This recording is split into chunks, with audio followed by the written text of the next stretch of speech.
TVK அப்படிங்கிற ஆங்கில சொல்ல தமிழக வாழ்வுரிமை கட்சி விஜயோட கட்சியும் டிவிகேங்கிறத பயன்படுத்துறாங்க. இதோடைய நிலைப்பாடு அதான் அந்த தமிழக வெற்றி கழகம் என்கிற தமிழ் பெயர் வேறு பொருள்படுகிறது.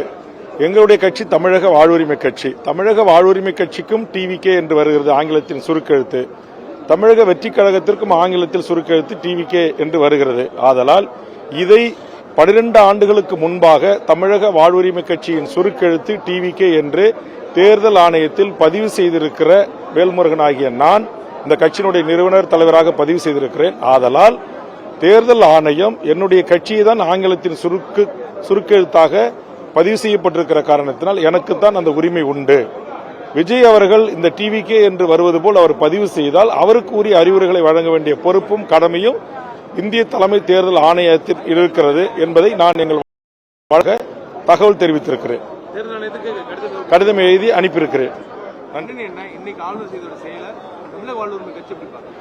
தமிழ்நாட்டினுடைய ஆளுநரை பொறுத்தவரையில் அவர் ஒரு RSS சித்தாந்தத்தின் பின்புலத்திலிருந்து வந்தவர் என்கிற அடிப்படையில் தொடர்ந்து தமிழக மக்களால் தேர்ந்தெடுக்கப்பட்ட ஒரு அரசு தமிழக சட்டப்பேரவையில் வாசித்து அளிக்க வேண்டிய ஆளுநர் உரையை அவரே அவருடைய உரையை புறக்கணித்து வெளியே ஏறுவதும், அதுபோன்று நாட்டுப்பண் பாட வேண்டும் என்று கேட்ட ஆளுநர் அவர்கள் நாட்டுப்பண்ணை இருந்து மரியாதை செலுத்தி வெளியேற வேண்டிய ஆளுநர் அவர்கள் பேரவைத் தலைவரோடு பேரவை செயலாளரோடு மரபு ரீதியாக அரசு ரீதியாக அவரை அந்த புரோட்டோகால் என்ற அடிப்படையிலேயே வழியனுப்ப வேண்டிய முறைமைகளை தவிர்த்து தனி ஒரு ஆளாக எழுந்து ஓடுவது என்பது இது ஏற்புடைய செயல் அல்ல. இது இந்திய அரசியலமைப்பு சட்டத்திற்கும் விரோதமானது, தமிழ்நாட்டு மக்களுக்கும் விரோதமானது, தமிழ்நாடு மக்களால் தேர்ந்தெடுக்கப்பட்ட அரசுக்கும் விரோதமான ஒரு செயலை தொடர்ந்து தமிழக ஆளுநர் தமிழ்நாட்டு சட்டப்பேரவை எதிர்காலத்திலும் ஏற்றுக்கொள்ள முடியாது.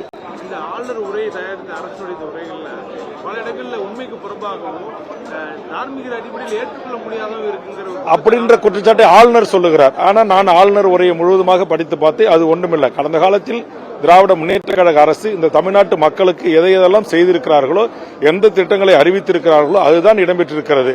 ஒன்றிய அரசு நாங்கள் கன்னியாகுமரியில், திருநெல்வேலியில், சென்னையில் மழை வெள்ளத்திற்கு வந்தபோது நிதியை கேட்டோம், நிதி தரவில்லை என்கிற அந்த ஒரே ஒரு கோரிக்கை தான் இருக்கிறதை தவிர ஒன்றிய அரசை கடுமையாகவோ ஒன்றிய அமைச்சர்களை கடுமையாகவோ இந்த ஆளுநர் உரையில் எந்த ஒரு அவர் எதிர்ப்பு தெரிவிக்கின்ற வகையிலான கருத்துக்கள் எதுவும் இடம்பெறவில்லை. ஆக RSS சித்தாந்தத்தை கொண்ட ஆளுநர் அவர்கள் தேசியத்தையும் மதிக்கவில்லை, தேசிய கீதத்தையும் மதிக்காதது மிகவும் கண்டனத்துக்குரியது.